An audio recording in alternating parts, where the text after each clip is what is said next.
네, 앞서 보신 것처럼 삼성서울병원이 오늘 오전 기자회견을 갖고 메르스 감염 확산에 대한 사과와 함께 부분 폐쇄 결정을 밝혔습니다. 이런 가운데 슬로바키아에 입국한 한국인이 메르스 의심 증세로 격리되는 등 메르스 공포는 일파만파 번지고 있는데요. 설대우 중앙대 약학대 교수와 함께 메르스 사태 자세히 짚어보겠습니다. 어서 오세요. 네, 안녕하세요. 네, 삼성서울병원이 24일까지 부분 폐쇄 결정을 내렸습니다. 좀 더 일찍 이 같은 좀 초강수를 뒀어야 하는 것은 아닐까 이런 이야기들도 나오고 있는데 이번 부분 폐쇄 결정 어떻게 보셨습니까? 뭐 일찍 했었으면 더 좋았을 것 같은데요. 네. 그리고 지금 이제 새로운 변이가 생긴 거 아닙니까? 그 환자 이송하시는 분이 네. 확진 환자가 된 거 아닙니까? 네네. 이분이 이제 또 여러 환자들에게 자기가 이송을 하면서 전파를 시켰을 가능성이 있기 때문에 앞으로의 추이는 좀 더 지켜볼 필요가 있다는 생각입니다. 네. 그 137번 환자가 76명의 환자를 이송했고요. 또 앞서 들려온 소식에 따르면 삼성서울병원 소속 의사 1명도 또 확진 판정을 받았는데 네. 이 의사도 또 보름간 진료를 계속했다고 해요. 그렇다면 뭐 24일까지 그 이후에는 뭐 원내가 안전하다 이렇게 단정할 수는 없는 거네요. 지금은 그렇게 단정할 수가 없습니다. 왜냐하면은 방금 말씀드린 그런 분들이 네. 또 새로운 환자를 만들 수 있지 않습니까? 네. 또 새로운 환자들이 또 어떻게든지 이제 접촉을 할 가능성이 있는데 다행히 폐쇄 조치를 했으니까 네. 이제는 만일에 추가로 환자가 들어오거나 하는 게 없다고 하면 그 병원 내에서만 환자가 생기더라도 생길 가능성이 있는 것이죠. 네. 그런데 이제 이미 접촉이 된 분들 중에서 병원 바깥쪽에서 발병했을 때는 또 그분들이 어딘가로 가야 될 거 아니겠습니까? 네네. 그러니까 삼성서울병원에서는 24일 정도가 되면은 환자가 더 생기더라도 그 내부에서 생기는 것이 확인되면서 진정이 되겠지만 네. 이미 삼성서울병원에서 방금 말씀드린 그분들로 인해서 생긴 환자들은 병원 바깥쪽에서 일어나니까 또 그분들을 통해서 일어나는 일들은 더 지켜봐야 될 그런 상황이라고 보겠습니다. 네, 그 앞서 말씀하신 그 137번 환자 말입니다. 그 네. 응급실 이송 요원이 그 발열 증상이 있었음에도 9일 동안 근무를 했었다고 하니까 네.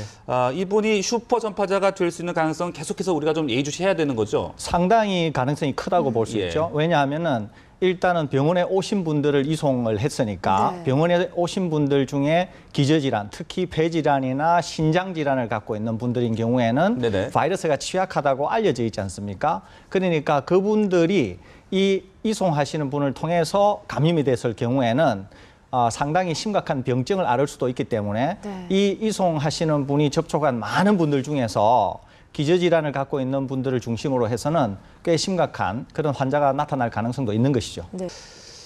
자, 교수님 좀 뭔가 진정되는가 싶었는데 네. 다시 좀 걱정스러운 네. 부분들이 계속해서 지금 나오고 있는 것 같습니다. 그 삼성서울병원에서 그 구급차 운전자 그리고 동승자가 4차 감염자로 확인됐고요. 또 그 응급실 밖에서도 감염되는 사례가 나오고 있지 않습니까? 예. 이런 상황들을 봤을 때 지역사회로 이거 전파되는 것은 아닌가 좀 걱정스럽거든요. 어떻게 보십니까? 예, 오늘 이제 7명 새 확진 환자가 나왔지 않습니까? 네. 이 새 7명 확진 환자들의 중에서 굉장히 우리가 유의 깊게 봐야 될 환자가 나왔다는 거죠. 네. 그게 이제 어떤 거냐면은 방금 말씀드린 4차 감염자가 나왔다는 것과 네네. 3차 감염자이기는 하지만 외래 병동에 환자를 데리고 간 건강한 분이 감염이 됐다는 거잖아요. 근데 예전에 비슷한 사례가 있었지만 그분은 응급실 화장실을 쓴 것으로 해서 좀 애매한 그런 환자였었죠. 그런데 이번에는 확실히 외래병동만 갔었던 이제 분이 감염이 된 게 확인이 됐지 않습니까? 이 얘기는 응급실에서 있던 고농도의 바이러스가 병원을 퍼져나가면서 상당히 낮은 농도가 되었을 가능성이 있는데도 외래에 오신 그 환자분을 감염을 시켰다는 얘기죠. 그러니까 이제 두 가지 가능성이 있는 거예요. 하나는 공기를 통해서 멀리 갔을 가능성. 그럼에도 불구하고 바이러스가 충분한 생존력을 가지고 있다는 거.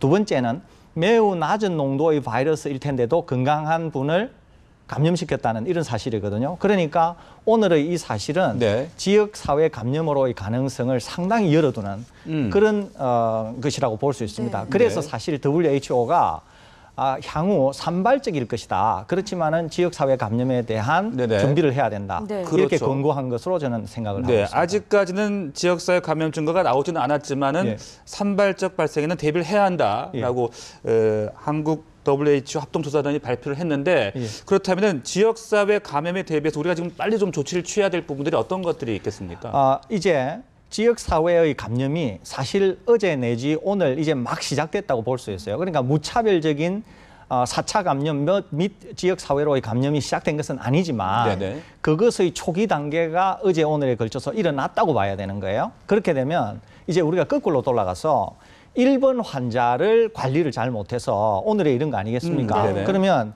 어제 오늘의 지역사회 감염이라고 하는 관점에서 볼 때는 이제 막 1번 환자가 나타난 것처럼 간주를 해야 된다는 거예요.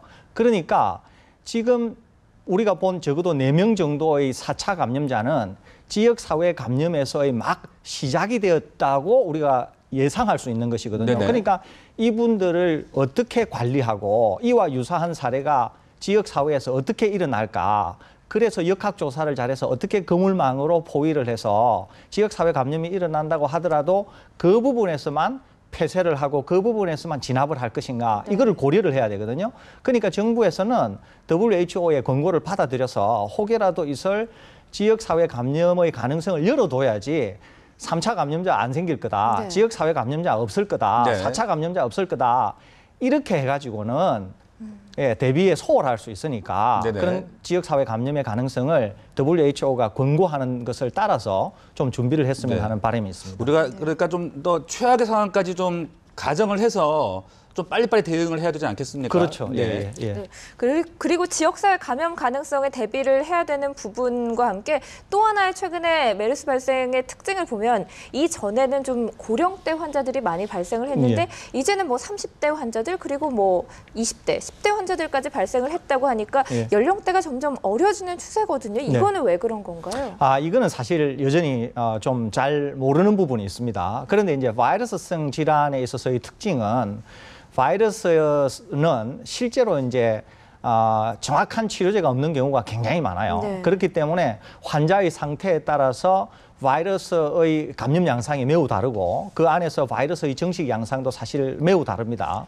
그러다 보니까 지금 한국이 또 중동과는 매우 다른 양상을 보이고 있고 네. 그래서 정확히 왜 한국에서는 그러는지는 여전히 잘 모르는데 네. 여러 가지를 종합해 보건대는 아직도 WHO가 변이 가능성이 전혀 없다. 이렇게 확인해 준 바는 없어요. 영어식으로 얘기하면은 it does not appear to have change라 그래서 네네. 우리식으로 얘기하면 변이가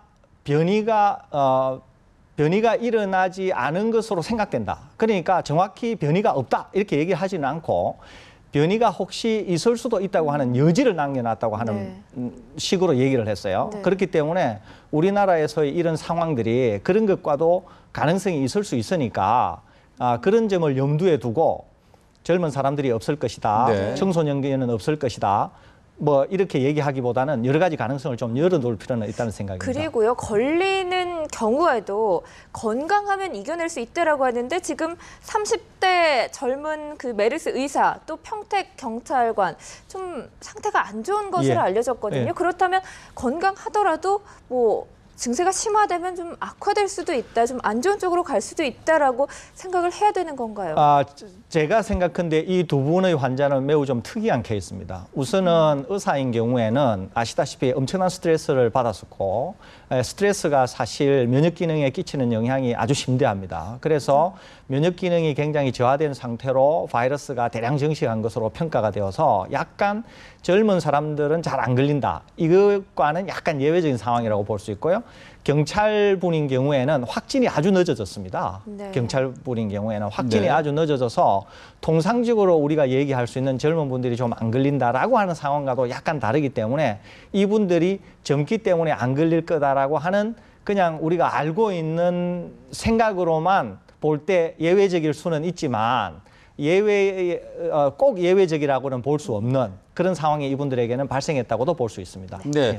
그리고 그 성남의 7세 초등학생 말입니다. 처음에 예. 이 소식 났을 때 많은 분들이 참 또 깜짝 놀랐었는데 1차 때는 음성이었다가 2차 때는 양성이었고 다시 3차 때는 음성인 것으로 지금 네. 밝혀지고 있거든요. 예. 4차 결과를 다시 좀 지켜봐야 된다고 하는데 이렇게 그 결과가 자꾸 바뀌는 이유는 어떻게 볼 수 있는 겁니까? 기본적으로 이 아이뿐만 아니라 기본적으로 결과가 바뀌는 거는 검체를 채취함에 있어서 채취가 잘 못됐을 경우에 그래서 네. 바이러스를 충분히 확보하지 못해서 생기는 그런 실험적 에러라고 볼 수 있어요. 아, 예. 그런데 이제 이 아이만 놓고 보면은 제가 볼 때는 한 6차까지 검사를 하지 않을까 생각이 되는데요. 아, 예. 이 아이는 좀 더 긴 시간을 두고 지켜볼 필요가 있는데 저는 조심스럽게 이 아이에게 좀 좋은 일이 일어날 것으로 생각을 하고 있습니다. 뭐냐면 네네. 처음에 음성이었잖아요. 처음에 음성인 것은 아이 아버지가 아이를 데리고 같이 삼성 서울병원에 가서 14번 환자를 접촉했기 때문에 밀접 접촉이라고 보고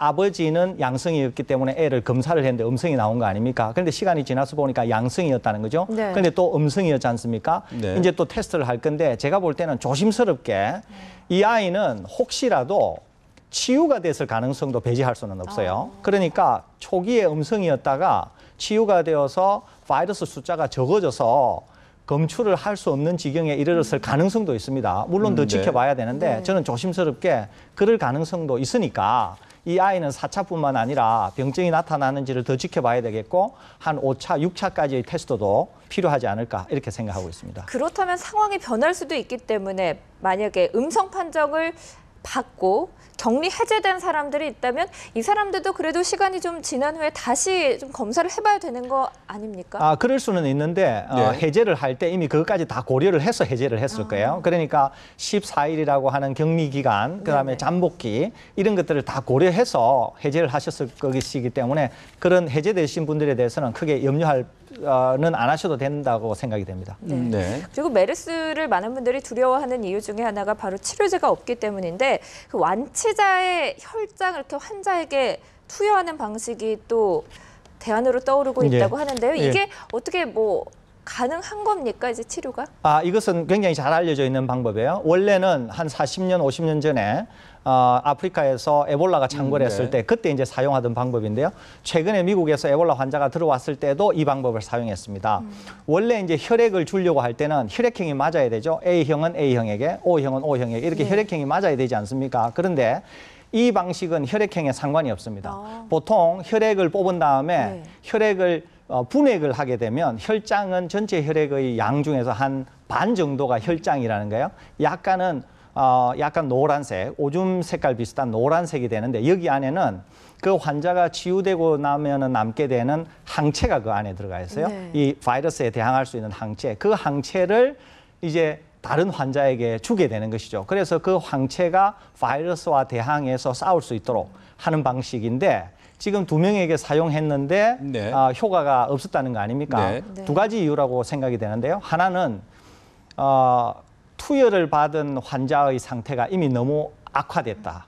이런 가능성이 하나 있고요. 2번째는 이 항체의 양이 많으면 많을수록 효과가 뛰어나겠죠. 네. 그런데 이미 준 그 혈액에 있는 항체가 충분하지 않을 경우에는 효과가 충분하지 않지 않겠습니까? 네네. 그러니까 이제 그래서 효과를 못 봤을 수도 있는데 더 좋은 효과를 보려고 하면 많은 분들에게 치유가 되신 많은 분들에게 혈액을 모아서 네. 항체만 분리를 할 수 있어요. 정제를 할 수 있어요. 네. 그런 다음에 뭐 알부민이나 이렇게 섞어서 같이 주면은 많은 항체를 투여할 수 있기 때문에 효과를 낼 수는 있겠지만 네. 네. 아직까지 치유가 되신 분들이 많지 않기 때문에 그렇게 고농도로 항체를 정제해서 투여를 하는 것은 현실상 지금 불가능한데 말씀드리고 싶은 것은 이런 것은 이미 잘 알려져 있는 방법이고 상당히 네. 안전한 방법 중에 하나로 잘 알려져 있습니다. 특히 치료제가 없는 경우에는 바이러스성 질환 같이 치료제가 없는 경우에는 이런 방법을 사용하니까 그렇게 이해하시면 되겠습니다. 네, 그러니까 그 사이토카인 폭풍 일어나기 전에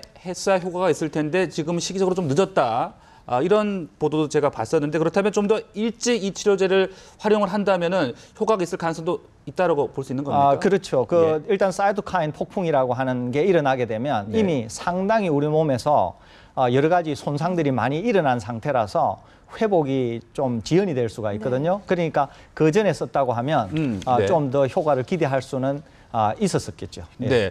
자, 그리고 또 이 슬로바키아에서 말입니다. 이 한국인이 메르스 의심 증세로 지금 격리 중에 있습니다. 지난 3일에 입국을 해서 일을 해왔었다라고 하는데 이 부분은 어떻게 좀 보십니까? 우선은 이제 정확히 환자 상태가 어땠는지는 잘 모르겠는데 이제 언론에 나온 거를 보니까 메르스 유사 증상인 것은 맞아요. 그러는데 이분이 그래도 다행히 그 슬로바키아에 가자마자 격리 조치가 된 거 아닙니까? 그리고 지금 이제 검사를 받고 있는 것 같은데 이것은 좀 더 추이를 지켜보면서 정말로 메르스에 감염이 됐는지 그것을 본 다음에 우리가 판단을 해야 될 것 같고 그럼에도 불구하고 우리 정부는 외교적 루트를 통해서 슬로바키아와 긴밀히 서로 의견을 교환하는 게 매우 중요하리라고 생각이 됩니다. 네. 말씀 여기까지 듣겠습니다. 설대우 중앙대 약대 교수와 함께 얘기 나눠봤습니다. 고맙습니다. 예, 고맙습니다. 감사합니다.